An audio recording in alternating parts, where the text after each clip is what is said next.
India versus Australia third T20 में जिस तरह ऑस्ट्रेलिया ने इंडिया को हराया है, मुझे लगता है ये एक पिवटल मोमेंट हो सकता है इस सीरीज के लिए।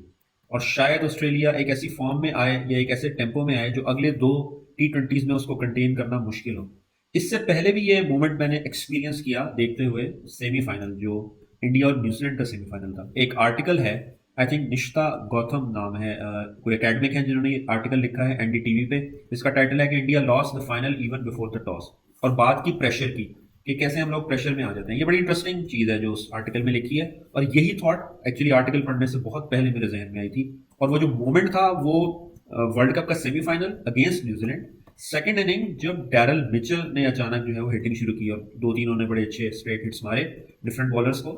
और उस टाइम पे लग रहा था कि डैरल मिचेल अगर स्टे करते रहे, केन विलियमसन थे दूसरे एंड पे, तो ये शायद पूरा फाइनल ले जाएंगे। इवन उनके जाने के बाद भी, विलियमसन के आउट होने के बाद भी जब फिलिप आए थे तब भी लग रहा था कि ये दोनों अगर खड़े रहे तो फाइनल ले जाएंगे।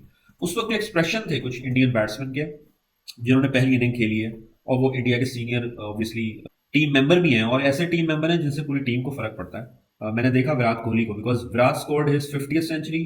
और अगर आप इस मैच का स्कोर कार्ड देंगे, विराट की सेंचुरी सिर्फ आई थिंक 113 नॉट बॉल्स पे थी, और बाकी सबका स्ट्राइक रेट जो था इट वाज अराउंड 150, और इनका ऐसे ही कोई 110 105 समथिंग था। तो ये थोड़ा सा कंसर्न मुझे नजर आया विराट के चेहरे पे उस वक्त जब डैरल मिचेल और विलियमसन खेल रहे थे, और लग रहा था कि गेम शायद चली जाएगी इंडिया के हाथ से। वो मोमेंट क्यों इंपॉर्टेंट है उसकी बात मैं क्यों कर रहा हूँ, क्योंकि आप एक फेरी टेल में जी रहे हैं जहां आप जीते जा रहे हैं जीते जा रहे हैं, हारने का आपने सोचा ही नहीं। पहली दफा जब आपको हार का थोड़ा सा ख्याल आता है, अब ये एक नॉर्मल हार के ख्याल से एलिवेटेड है, एलिवेटेड इन द सेंस कि अब आप ये सोच रहे हैं कि इतनी मेहनत मैंने की, अब बिल्कुल एंड पे जाके मुझसे को गलती ना हो जाए। इसकी शेकिनेस जो है वो एक डिफरेंट तरह की है। वो शेकिनेस आई थिंक न्यूजीलैंड के मैच में, क्योंकि ऑब्वियसली नॉकआउट मैच था, प्रेशर मैच था। वो शेकिनेस वहां से स्टार्ट हुई थी। I think that was a moment जहां पे मुझे एक वीकनेस नजर आई साइकोलॉजिकल, जिसको मुझे लगा कि एक्सप्लॉइट किया जा सकता है। और I feel, I don't know कि उन्होंने ये देख के किया होगा या क्या सोच के किया होगा, जो कमिंस ने टॉस का डिसीजन लिया, that was to me that was the killer decision. अब मतलब माइंड ब्लोइंग डिसीजन था।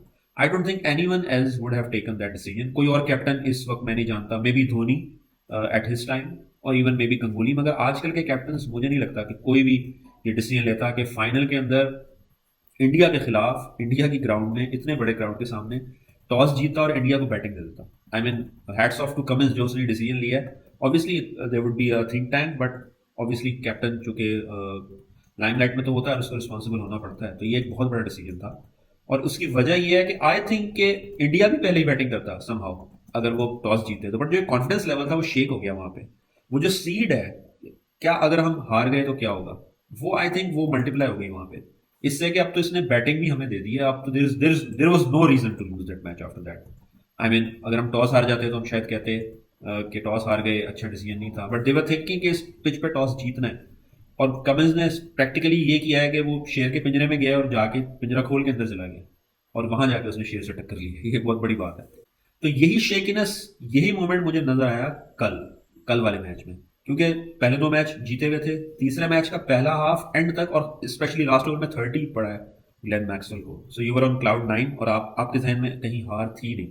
इनफैक्ट सेकंड इनिंग में भी बहुत देर तक कहीं पे भी नहीं लग रहा था कि ये मैच हारेंगे। आई थिंक जो लास्ट 2-3 ओवर्स थे उसके अंदर बिल्कुल सिनेरियो चेंज हुआ है। इवन लास्ट ओवर में भी बहुत ज्यादा रन थे, आमतौर पर इतने रन नहीं होते, बट समहाउ वो अचीव हो गए। और आई थिंक ये एक चीज है जो पिविट कर सकती है सीरीज को from India dominating first two matches जीते, इवन इस मैच का फर्स्ट हाफ डोमिनेट किया, और अब वापस मे बी ऑस्ट्रेलिया अगले मैचेस के अंदर डोमिनेट कर सकता है और ये सीरीज जीत भी सकता है। Series is open. और ये फैक्टर अब टीम इंडिया के जहन में आ गया है कि इतनी मेहनत करने के बाद पहले दो मैच इसमें लग रहा था, शायद तीसरा मैच भी even till the first half लग रहा था कि बिल्कुल हम इजीली ये सीरीज जीत जाएंगे, और वहां से एकदम वापस आए और ग्राउंड जीरो पे लाके खड़ा कर दिया, आप सीरीज भी हार भी सकते हैं। तो ये वो फियर है जिसको कैप्चर करना होगा। आई गेस इनको चाहिए जो आर्टिकल बताया है निष्ठा गौतम का, वो पढ़ें और कंसल्ट करें मे बी कि किस तरह इसको, ये माइंड गेम ज्यादा होगी मुझे लग रहा है अगले दो मैचेस के अंदर as compared to the performance on the field. So let's see how it goes. Interesting series है, हम इसको देखते रहेंगे और अगले मैचेस में भी आपके पास तबसरे के लिए आते रहेंगे।